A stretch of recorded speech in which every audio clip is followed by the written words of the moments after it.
Hello, Tara. Hi. So we decided to do this in English. Yeah, we did. And we will subtitle it in Arabic. Great. Yeah. Just because I feel it will flow a bit more. Hopefully. فاسمحوا لنا يعني بس بنتكلم بالإنجليزي اليوم. If we feel saying something in Arabic, we can do that. Yeah, I think so. Yeah. Okay, we'll start We with, can be flexible. I think, a very simple question, but not one that people, I noticed, pay attention to. Okay? So, honestly, how are you really doing? Currently or generally? Whatever you want. Currently, I'm struggling with a lot of issues related to self-love. So this has been something that I've been really working so hard, and it's nowhere near easy. And last year was very basically horrible for me in every single sense. It was not good work-wise, it was not good emotionally-wise. Physically, I got a lot of injuries. I couldn't train at all for an entire year. And training for me was like working out, sports, and all of that was, I can say, an escape and a way that I can let out all the negative energy, let out all the anger that I had in me. And when I wasn't able to do that, I couldn't be distracted. So I had to face every single emotion, every single feeling that I had coming at me. I had to face it, and I was not good with that. So I'm just basically recovering from last year, and I'm still struggling with a lot of self-love. Like, I'm still trying to find, how can I love myself? How is that something that I'm lacking? How is that something that just now I'm waking up to? So it's an everyday struggle where it's really impacting me, my relationships with everyone around me. It's impacting me mentally, like it's impacting the way I perceive myself. So it's not easy to, like, every day when I get up and I have an event, for instance, it's not easy to go down and show up. It takes a lot of like mental preparation. It takes a lot of inner talk that I do every single day. In short. Yeah, it was interesting. You answered it well. Okay, so to what you said, one is self-love. Why do you feel or think or assume it's lacking? I guess there are a lot of aspects to that. I realized as a young girl, when I was a teenager, I hated how I look. I hated my body. I hated everything about it. I was never good enough. I used to model back then. I stopped modeling for about 3 or 4 years now. But wouldn't modeling prove to you that you do have a good physique or face? It should, right? Or it should, right? It should. Assumingly. But it was doing the complete opposite. I was constantly in a struggle of, I'm not good enough. I'm never going to make it. I'm fat. I'm huge. I'm just horribly built. So I was never comfortable with my image. I was never comfortable with my body growing up. And as a kid in school, I was always bullied. So that was a big part of where the self-hatred came from.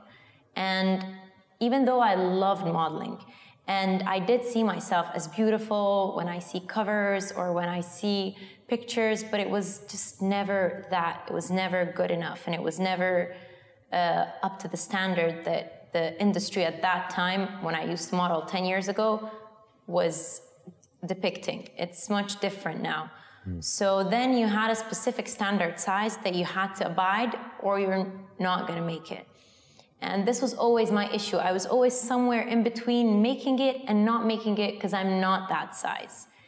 So I guess it all stemmed from there. And once I stopped completely modeling, I'm like, I want to focus on acting, and I want to do more sports. I want to love myself. I want to learn how to love my body. I've been working on that, but I realized that I'm not always kind to myself when I speak. Like, my inner voices are not always kind. There's a lot of, who do you think you are? You're really not going to make it. Do you think you deserve to be here? Do you think you deserve this recognition? Do you think you're worth this recognition?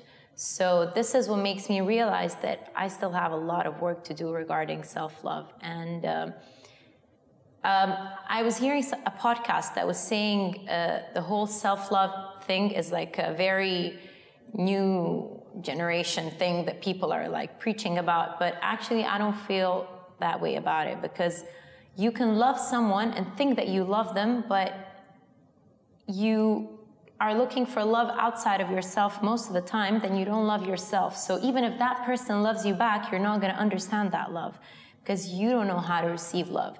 So I've been in this struggle where I'm trying to find, do I love myself enough that I don't constantly seek love outside of me and I don't seek approval outside of me? I'm good enough on my own, and I'm even if I'm in a relationship, for instance, I'm good enough on my own, and I don't need that person to validate my existence. So, absolutely. Yeah, so many topics from the first question, actually. Self-love, I think, look, you said a lot of things that I like to preach. One is the codependent relationships are very dangerous, right? I'm missing, I have holes in me, I'm looking for somebody to fill them. It's already an unachievable method. True. Because I can't fill these holes. That's why you see a very addictive love. Exactly. I need him. Without him, I'll kill myself. Like, you hear stupid shit, and you're like, no, you'll be fine. Believe me, you'll stay alive. And you hear all of these over dramatic. You can't see it. Yeah, you're of course, like from outside it's easy. Yeah. And something I always believe in is you cannot give what you don't have properly. So I can't give love if I don't have it for myself. I can't give if I don't have it. True. So it's so important to learn to be at peace with ourselves, and then to have somebody add to us, not complete us. Exactly. Add. موجود مش موجود, you add. Absolutely. You elevate my life. Great. You elevate it, but you don't complete it. Exactly. You don't save me, and I don't. You also mentioned anger, that you were stuck in a period because your exit, or the way you released tension and stress or anger, as you used that word, was through exercise. But when you didn't have it, it started to be contained in you, which is very dangerous. Can make you depressed, can make you sad, lethargic, whatever, right? Why anger though? What's making you angry? What's making me angry? Well, I guess there are a lot of things that can make a person angry, but what makes me angry is the need to be constantly doing work, even though if I'm doing work and I don't feel that it's enough, I feel angry. But angry is a big word, Tara. You can be disappointed. I know, but I angry, you chose that word. Yeah, I guess I chose anger because I'm not sure how to explain it, but try. I'm trying. I'm trying, but it is a very big word, and it affects me in a way that kind of blinds me, I guess. So I'm angry at myself or angry at a person, for instance. So. You're very hard on yourself. Very hard on myself. But maybe it's part of your fabric, and it's what got you to do what you do today. It's probably that. So I'm not condemning. No, not at all. But I am definitely hard on myself, and that's why sometimes I prefer to be kinder. You use the word human in your Instagram. Yeah. You said your nationalities, but that was the first thing that two things attracted me to your profile when I first entered. One was the word human, because I like to say that nationality is not something you won, you were born. It's not a choice. So when people are like, yeah, I'm proud to be American or Italian, sure, it didn't win a race to get it. I like to focus on the human element. So my first question, and then I'll tell you the second thing I liked. The first question is, why did you use the word human? I feel the word human for me means that I want people, or I want to show myself as just a fellow human who is walking their path on this earth, who is having their happy days, having their sad days. I'm having my ups and my downs, struggles, my like pride and joy times. So I'm just a fellow human. I'm not someone who is unreachable, someone who is like perfecting everything constantly. I'm not someone who is not relatable, basically. So this is what I've always strived for. I want to be someone who is relatable and who you can communicate with, who you can feel that you connect with. So I guess human just encompasses this idea of we're all the same in the end of the day, and there's nothing like, I do appear on TV, I do appear in the cinema, I appear on billboards, in magazines, you do your work, he does their work. It's just a different part of our identities, but we are all humans in the end. Good answer. Second thing I noticed was the picture. It was a silly bio picture of you making a face. And it got me curious. Why would a beautiful woman, out of all the photo shoot pictures she has, some of them probably extremely vibrant with yellow, pink, or whatever that can be really attractive to the eye, put a pixelated, silly face? Yeah. I have my own assumptions, but I'll ask you. Yeah, you do? Honestly, I don't know. Like, it's a friend of mine took the picture, and I came across it was like a year or two ago. I came across it, and I'm like, that's a different side of me, I guess, that I don't post about. I have a very it's a struggle for me to post stuff on social media. So I'm like, there's something interesting, I guess, that angle, it's like a very awkward angle no one saw before. So I'm like, yeah, that looks silly. And I appreciate silliness. Like, I appreciate awkwardness and silliness in my life and in other people's lives. So I guess it's kind of a silly picture that I appreciate. Do you feel uncomfortable if somebody compliments you, says, hey, you're really gorgeous or beautiful? Slightly, yeah, I get slightly awkward. I don't know why, but it's like, you're beautiful. Happy birthday. Good to see you. But I'm learning to say thank you. And earlier, I used to be like, no, I'm just like, all messy. But then I realized that's a very negative way to perceive yourself. Yeah. So I just say thank you and appreciate it for now.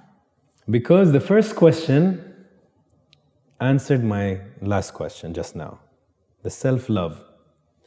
Like, I'll tell you what it is. One, you don't think you deserve being this beautiful sometimes.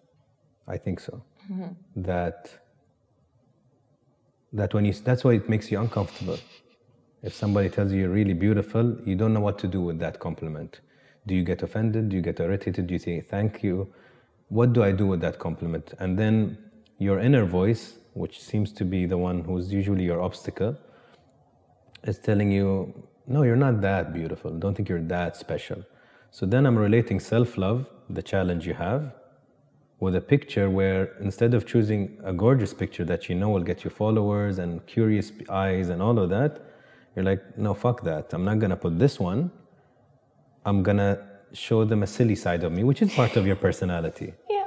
It is. Yeah. But you're making a point to show it loudly.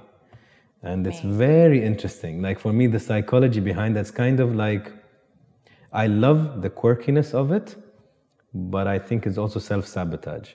Like maybe I haven't thought of it that way. But I had another picture like a few days ago, a week ago. It was like a picture from I appreciate a photo this shoot. one. But I don't know, I just felt and I think it makes you human. That's changed. The new picture, I don't know the other one. Yeah, exactly. It makes you relatable and it complements what you just said. That I want people to think, okay, I'm silly, I'm also normal. But it's interesting, the psychology behind it all. Yeah. Okay. Tell me about your childhood. How was it? My childhood. My childhood was a very happy childhood. I spent most of my summers in Montenegro, my mom's country, at the beach with my late grandma, with my entire family. And I went there and I'd stay the entire summer to learn the language, learn all the songs, meet all my cousins. I have like hundreds of cousins there. Okay. And we'd go to the mountains. I love going to the mountains. I'm such an outdoor person. I love staying at home, but I love hiking and just walking and all that. So it was always 3 months of joy. And the other side was school. I wasn't really the happiest kid at school. It was a lot of bullying. But why would you be bullied? Because you're tall, maybe? Yeah, as a kid, I sprouted like all of a sudden. So I guess that's why I was bullied. And I was always like the goody two-shoes, but I'd like pinch kids silently. So that was where... One hair yank, like without now. Like I was always the goody two-shoes that would be like doing like everything good, but if Did you sit in the front or in the back or in the middle? Back, okay. In the back. But I was not sabotaging, but I wasn't always very, very nice to my friends. Like I'd pinch them, I don't know. Was it the bad type of bullying or like basic, just annoying? No, it was bad because it lasted for like 10 years of my school like period. And it was bad because as a kid, you don't exactly understand the psychology behind bullying.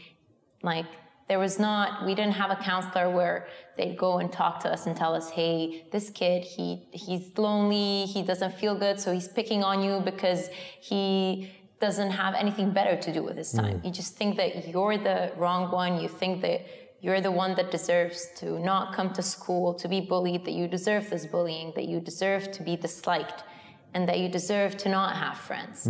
So it just took a lot of time to grow out of that. And it built traits in me later on that I'm still trying to get rid of till now. So it's just like a very... It's crazy. Like so many of the interviews that I've done, I mean, she'll tell you, Nikki, the bullying thing is such a big thing. It is. It's huge. Like it's huge and nobody really... And every time I hear it, I'm like, again? Like, oh, what? Again? Like, it's such a common thing and it plays a big role in the shaping a personality. Yeah. And you sabotage yourself because you believe that that's what you should be doing because that's what's been happening in school, and then you hate school. And it's just a vicious cycle that doesn't end. Like, I got out of it in time, but there's a trait, for instance, that like, I don't feel comfortable when I remember those days in school. It's annoying. And whenever I see someone being bullied, like from the kids, or if I get a school calling me, hey, would you like to talk about bullying? I'm like, yes, definitely. So it's very hard to reach those kids and tell them and to explain, and it's a work in progress. So I preach about it whenever I can. So good childhood overall? Yeah. You have siblings? No, I wish I had siblings. That's How was your relationship with your parents? Well, relationship with my mother is very good. We're very different human beings. However, I always say that she's the one that was holding me throughout all the years whenever I was like falling apart or deciding that I'm going to give up my career, deciding that I do not want to act, deciding that this is not for me, or like when I decided to take a 1-year gap from between school and university to like think what I want to study and then on to a second year, she was always extremely supportive. Nice. So I'm so blessed to have a supportive parent. I hear stories where parents aren't supportive, where parents don't believe in their kids, where the parent wants to shape the kid in a way that they want them to be. So whenever I think of that, selfish way, it's very selfish, and I honestly feel blessed in that area because my mother let me be what I want to be. She never forced something on me. She never forced an identity. You want to go study business? Go study business. You want to change and go study literature? Have fun. You don't want to study any of that? You want a gap here? Well, good for you. So she was always supporting. She'd always ask me questions. Why are you doing this? How are you doing this? Is this something you want? So that's something very good. Fortunate. Definitely. Single mom? Yes. That's why you didn't talk about the... Yes. Is there any relationship with the father or no? Absolutely not. Oh, that's a solid answer. I'll switch, but not completely. So when I got the research, yesterday from Nikki. I went through it, and then I do my own bit. So I'll go through on Instagram, I'll go through YouTube, I'll see some, and I texted you because I had some questions. Yeah. But then I noticed there are two things that people are hunting or they're curious about. One is your romance, your love life, which is a very typical Hollywood, Bollywood, whatever. Everyone wants to know. And then it was the father.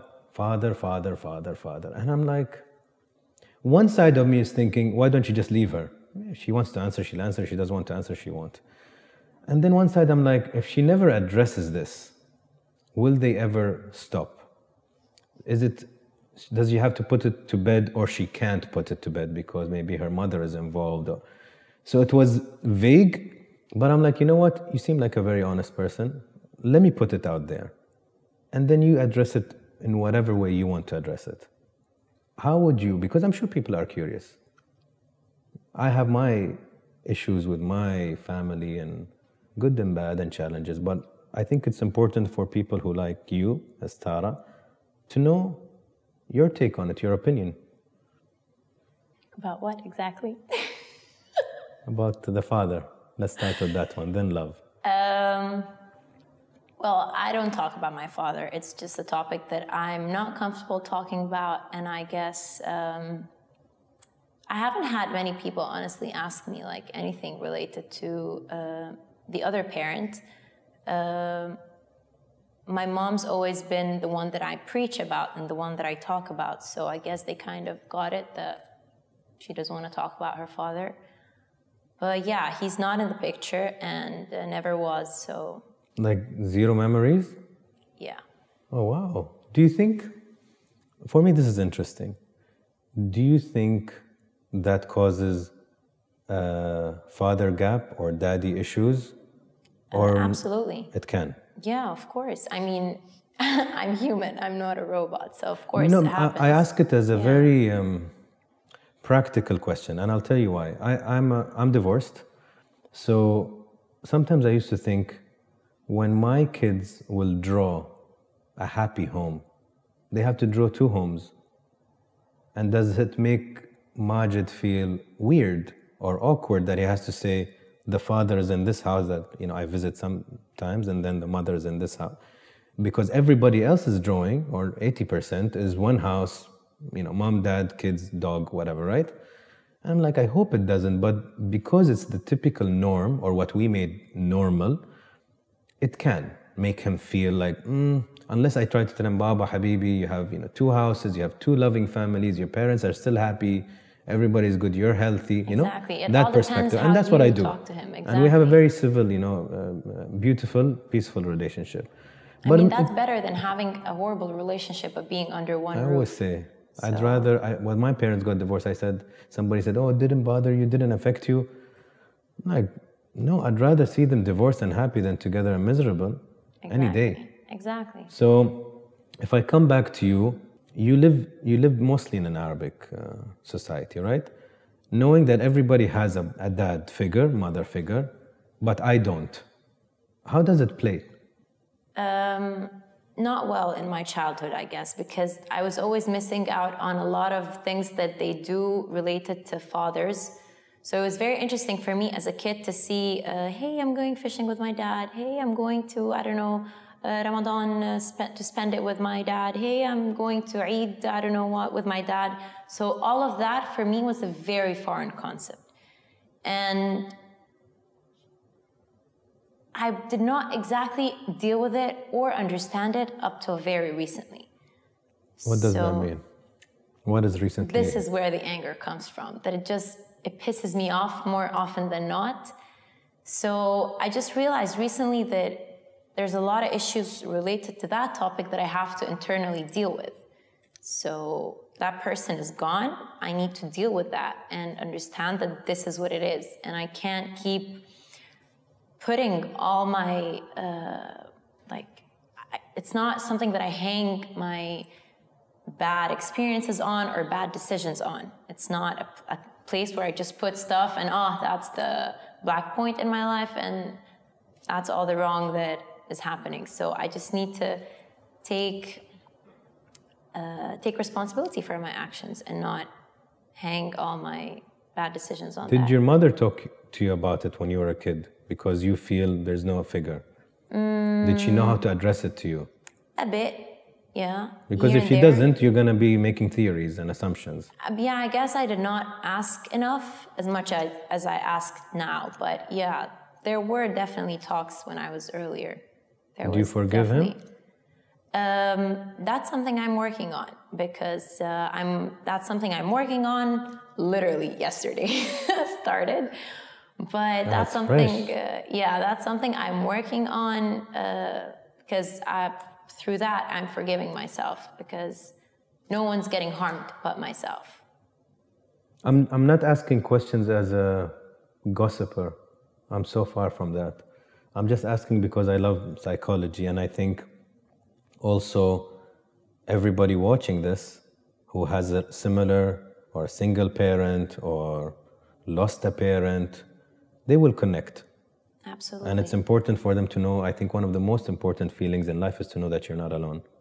One of the most. That even I remember when I did the surgery on this leg, nobody got it in my surrounding because nobody went through it, and it was really difficult. So I remember going to the internet and finding a forum of people having ACL, and it was so nice. And we would chat because he gets it and she gets it, and we talk, and made me feel so much better. So this is the reason I'm we poking. love to feel that we belong somewhere. It's kind of an innate feeling that I think to feel we're a part of a group, we're a part of an idea, we're a part of like a zone. It's a good feeling to know that you're not alone. Yeah, that somebody gets it. Yeah. Or feels for you. True. So why I'm trying to understand this. Did you ever meet him? Yeah. Oh, you met him? Yeah. Okay, so I think it makes it more difficult. Because if you've never met him, then there's you can build a hero, right? Yeah. But if you do meet him, then you have a benchmark or a reference, and then you have to deal with it.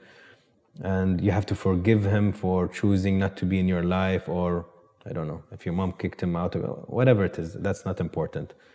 But it's a very interesting dynamic, like how to deal with that. Yeah. You know, and I know you don't want to say much. Indeed. You're like, yeah. Good times. But what happened yesterday that made you feel I need to forgive him? It was just something that I've been waiting to tap into. So it's like super fresh. Is it scary to tap into it? Yeah, because when you're accustomed to feel a certain feeling towards someone for so long, then all of a sudden decide that, hey, this feeling is not harming that person as much as you think. It's only harming you, and it's only blocking you, and it's only making you feel miserable. So how about that you let go of that feeling and decide not to feel it? It's so scary because you've been this person that's been feeling this specific feeling for so long that you don't even know yourself without that Absolutely. feeling. So I think it can weigh on you. of course. It's a weight. Of course. Like I'm not saying, I'm a huge believer of timing. So the fact that you thought about this yesterday means you're at a certain point in your life where you're ready for that step, even if it's a scary step. I'm not going to say, oh, well, you should have done this 3 years ago. I hate hearing that. Yeah. No, I do it when timing is right. is correct. Yeah. And I think, I don't want you to start thinking that, Wallah, Tara, you should have done this because you would have flourished in modeling, or because it's a very normal way to think. Oh, what if I forgave it 10 years ago? I don't do what ifs. Yeah, it's something it's that dangerous. I stick by. It's like, what ifs are not, like, I never leave a chance for a what if. And even if the thought comes, it's like very foreign to me. I'm like, no, I'm a big believer of what's meant to be will be at the right time that it's supposed to be happening. So You're brave. yeah, I'd like to think so. More than you think. Good. I think so. I'll switch to another topic. You made a U-turn, I would say. You had a crossroad between doing acting and doing modeling. You were going for a modeling thing, got a really good gig, U-turn. Exactly. And it was a crossroad, right? Or I've always wanted to act. Acting's been my dream ever since I was like 3 years old. And I loved modeling too. I just loved the idea of being on TV, being behind the camera. I was always very comfortable being like in front of, not behind, being in front of the camera. I was always posing. I was always ready. There's not a single picture of me as a kid where I'm not looking at the camera, where I'm not realizing that the camera is taking a picture, where I'm not smiling. So I've always been very comfortable in front of it. So it really helped my modeling career. And I started very young. I started when I was 14. At the time in Egypt, it was very foreign for a 14-year-old to be modeling. Now there's 13, 14, 15, and it's much more normal known, and the business is flourishing way more than it was when I started. So it's very foreign. I was like the baby of the industry, and everyone was calling me the baby of the industry because I was super young and it just didn't make sense. I was very good. I traveled a lot. I've been to Paris. I've been to Germany, France, Germany, Tunisia. Like I've been in so many countries where I did lots of modeling gigs, lots of cool campaigns, lots of covers. But in between, I was in Egypt doing auditions and castings for series and films. Like acting was always there. I dreamt of being an actress, an actor in the industry. When I got, like, from one audition to the other, I was being let down a lot. Like, I went to hundreds of auditions, and I'd get a call back, and then I'd never hear from them again. But I was very persistent. And I started also doing TV ads, which helped a lot to have my face recognized. And they're like, oh, this girl from this ad, we want her in this other ad. So from one ad to the other, I got a TV series gig. It was a very, very tiny role, and I was so scared. I was very nervous. I wasn't speaking properly. I had a very high-pitched voice, probably from how nervous and anxious and scared I was. So it was just a very scary role that I took for me. And after that, I got another role and another role. And then I went on to more auditions that I wasn't getting anything. So it was what, 2013, 14, I guess. And I decided I'm gonna take a full year to, you know what, focus on my modeling career in France. I have a cousin there, and I'm gonna be with her for a full year. I'm gonna lose weight. I'm gonna do this. This is good. I was thinner than I am now, and now I lost a lot of weight. I was thinner, but still I was like ginormous for the industry. So I remember going to this agency in Paris, and they're like, oh, hi, yeah, you're good, but you can't do runway because you're a bit fat, so you can do photo shoots. I'm like, yeah, sure, whatever, it's fine, I'll lose weight, don't worry. So I was obsessed with the idea that I could get skinnier. But I wasn't really working towards it, which is just so weird for me. Like, I convinced my mom to get me a treadmill. I barely ever used it. I hate that machine. I was eating a lot because I was a teenager. Hormones were flying all over the place. But now that I think about it, I was not obese. I was not like eating food like there was no tomorrow. I was just eating in moderate amounts. But my body just does not lose weight after certain I don't know, kilograms. It just doesn't go after that. But that idea was not acceptable for me. I spent a month in Paris. I was gonna sign the next day with that agency to stay for a year, to do gigs for them and all that. And I get a call from my mom. She's like, so Adel Imam's series, they requested to have you with them in Ramadan. I'm like, what? You, Tara. She's like, yeah, and they want to see you tomorrow. I'm like, I'm signing the contract tomorrow. This is my dream. I'm signing a big contract with a big modeling agency in Paris. She's like, yeah, I guess you decide what you want to do. Interesting. Next day, I was in Cairo signing the papers for the series, and that's literally where my career took off, from that step. You're happy I did with not that? dream of that. I was very happy. No, now. Now, With that yeah, decision. very, very happy.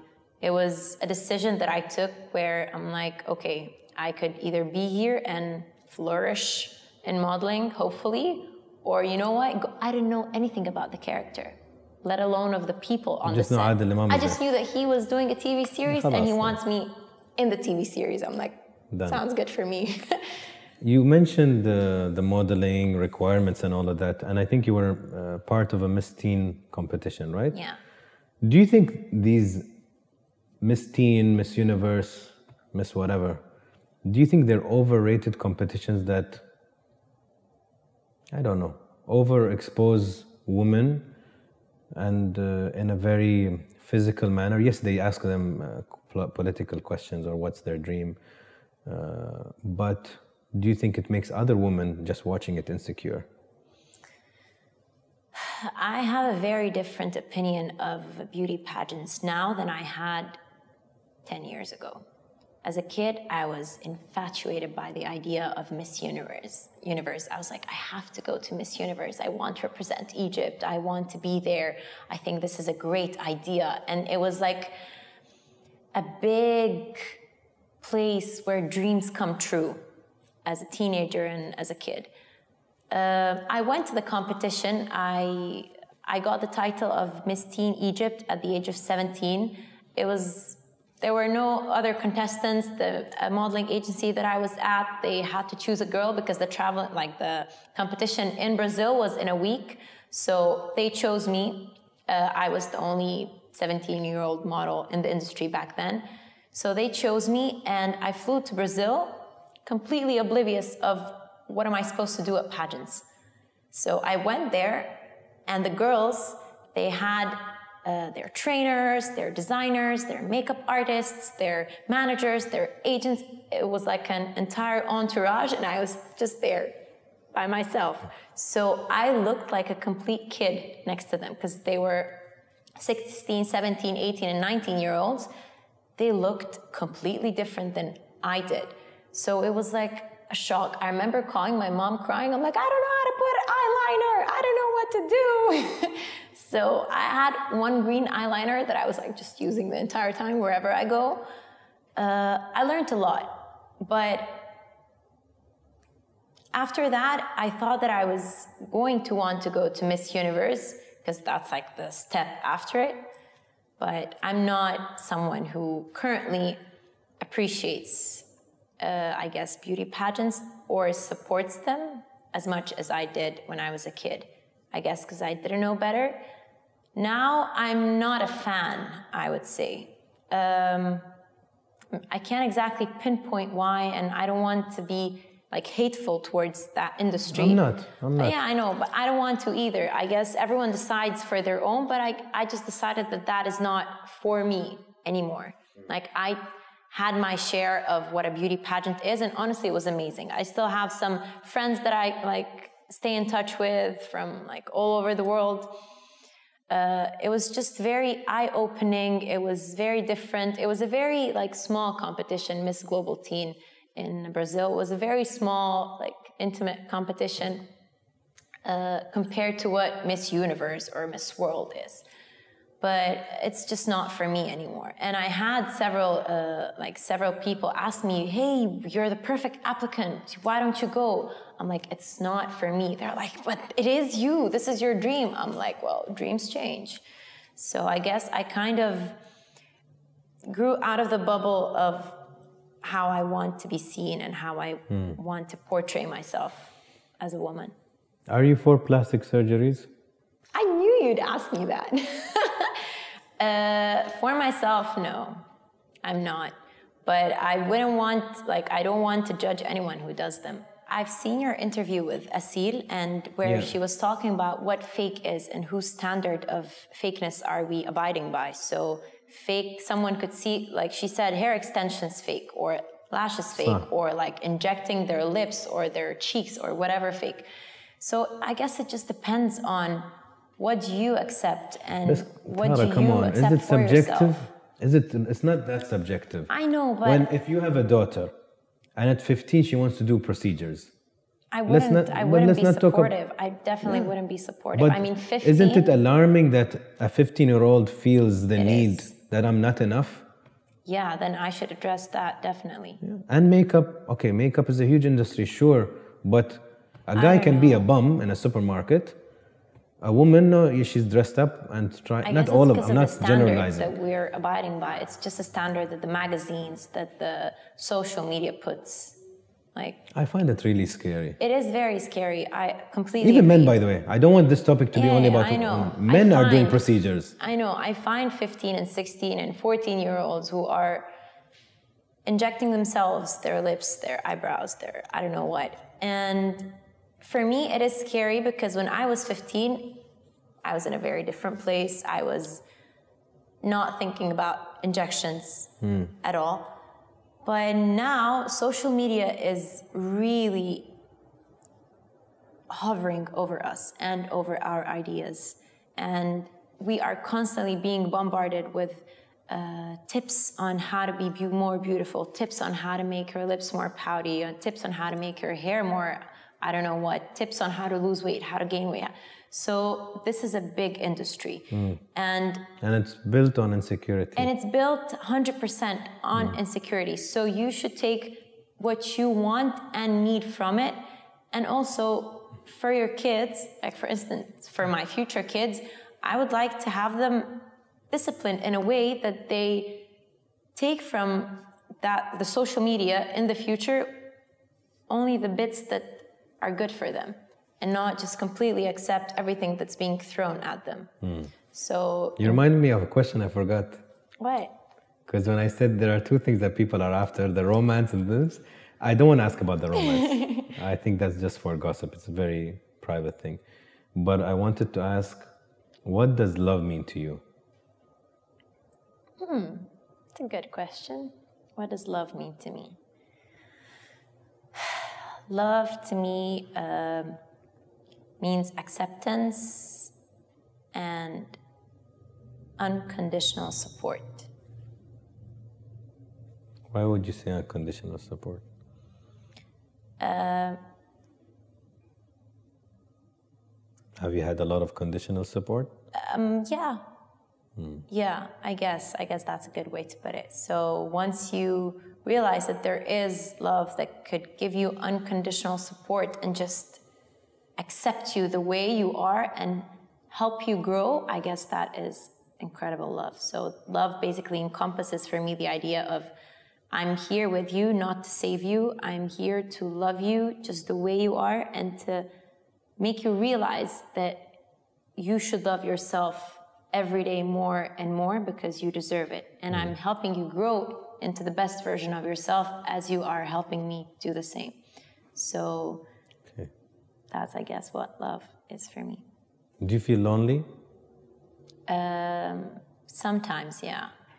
Do I look like a lonely person? No. I just read between the lines. Yeah.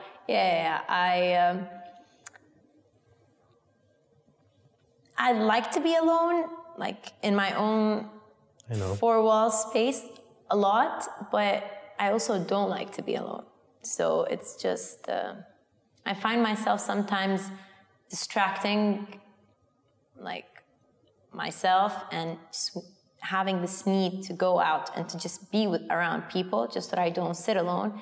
And then sometimes I get so suffocated that I just need a week of just being by myself. What are you afraid of?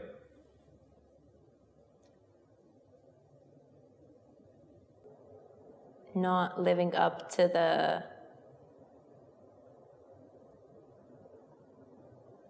potential.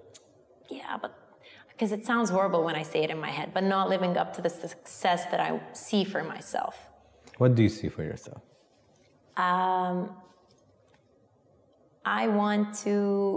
I definitely want to be an international actor, and I want to act in Hollywood. This has always been like a very big thing for me.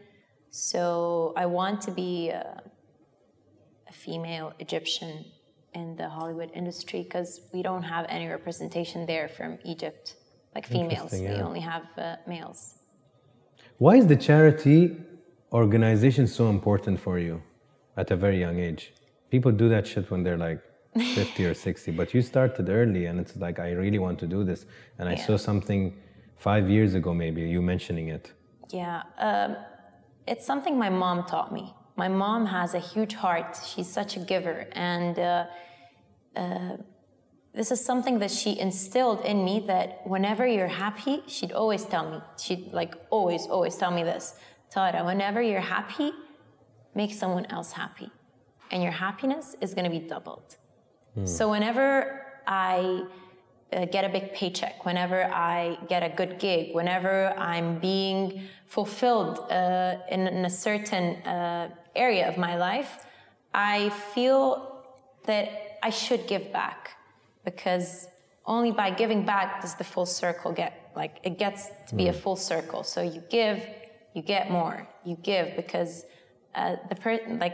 this opportunity that came to you, you should share, feel, the urge to share your happiness. When I said people do that shit, I didn't mean charity shit. I do appreciate.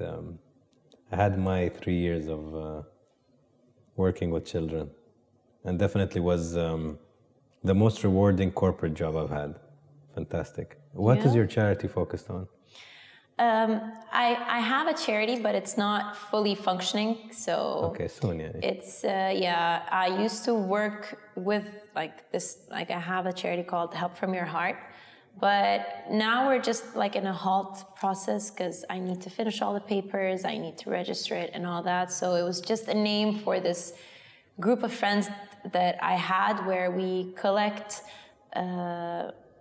donations for a specific cause. For instance, if a woman needs a wheelchair because she can't get to her work, we don't give her money, but we collect money from sponsors or from friends or from families to get her that wheelchair so she could go to work and commute. If a person needs a little shop so that he can work and get money and finance his family, I and my group of friends, my mom, family members, friends, relatives, and like anyone around me, we collect money to buy that specific place and give it to that person. So it was like a very simple and nice, and I had T-shirts with the logos and stuff. But now I as much as try to like go to different organizations and do things like separately. Best moment in your life? Best moment in my life. That's really hard. I don't know. These questions, like, what's the best moment? What's the worst moment? I don't know.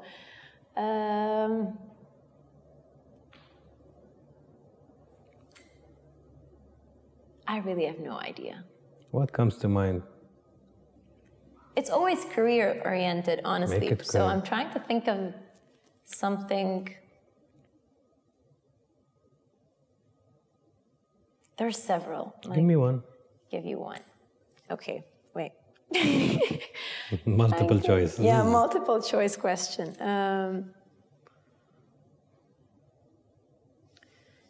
Yalla. Anas, this is really hard. I don't know. No best moments in your life? No, I have no idea. First gig, first that, first gift, first kiss. Oh, I remember now a good moment. Okay. I remember. It was when I was able to get a highest achiever award in my school for like the best grades throughout the entire year, and doing like 3 series. Okay. Yeah. So I was very proud of myself that I was able to do both school and work and juggle it. We'll take that. We'll take Worst it. moment. Worst moment. This really bad incident that happened at school when I bullying related. Tell me. It's a very, now that I look at it, it's a silly incident, but back then it was, I don't know if it was traumatizing or if it was just plain. When was it?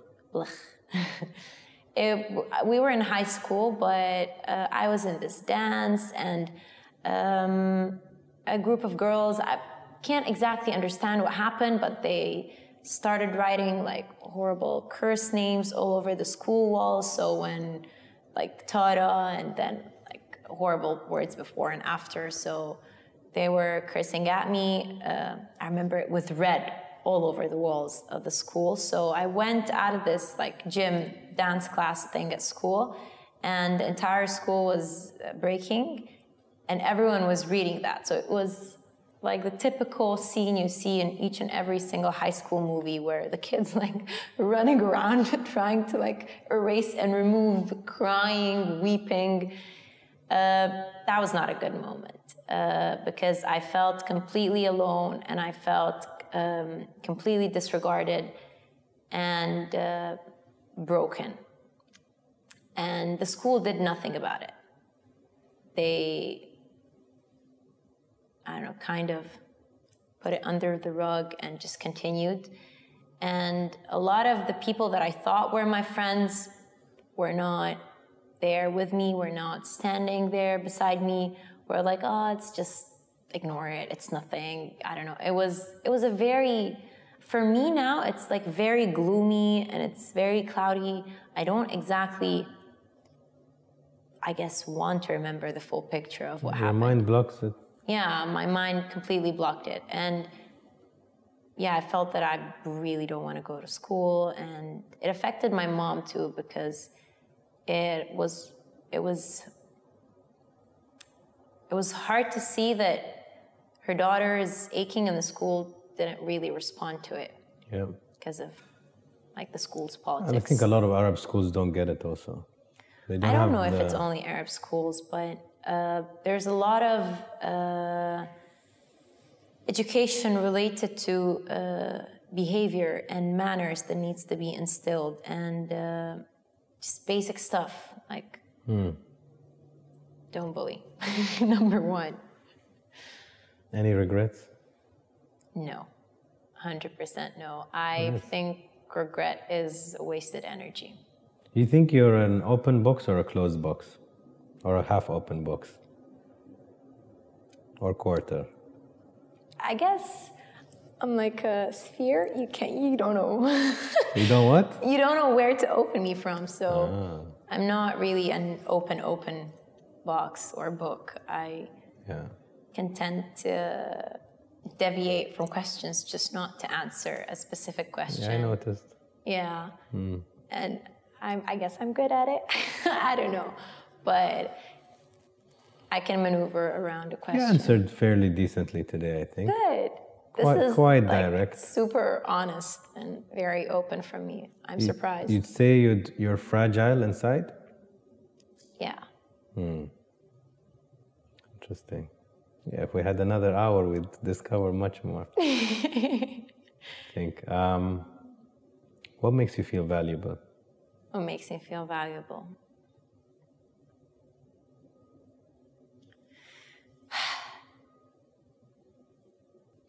It's coming. Okay, what makes me feel valuable has been changing over the past few years.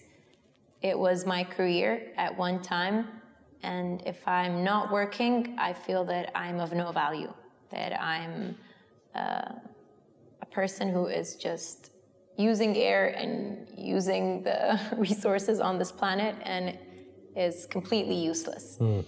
So I would be in a very dark place if I'm not constantly hustling and working and going from a place to the other.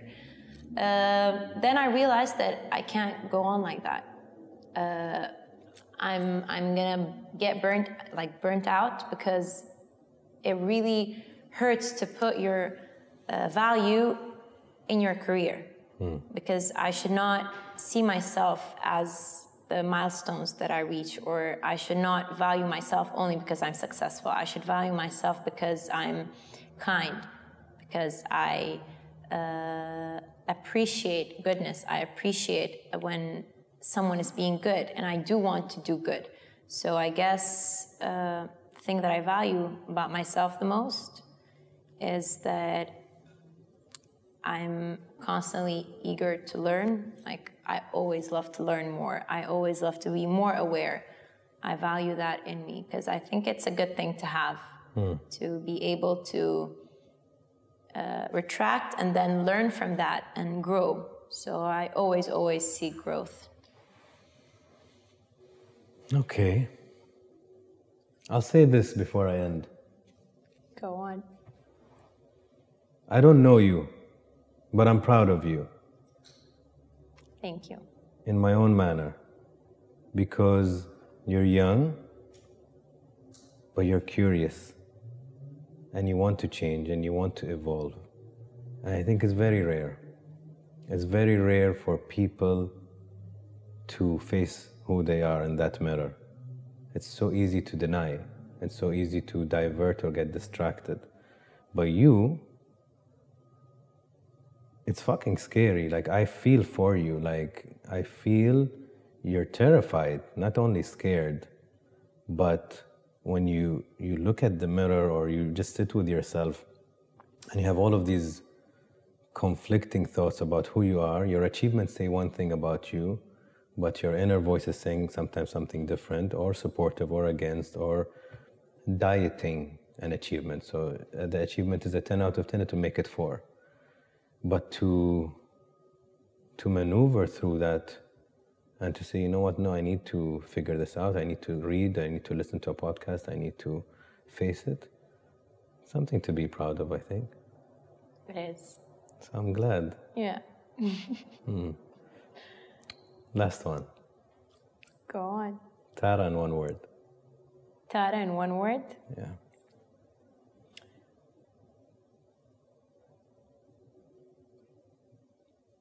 Your questions are like so hard. Okay. Genuine. Genuine. Yeah. If I continued, I would have made you cry, I think. Oh, would it? I don't know. In the last question. Would it? But I like the answer. And thank you. Thank you. Mm-hmm. Thank you, thank you, thank you.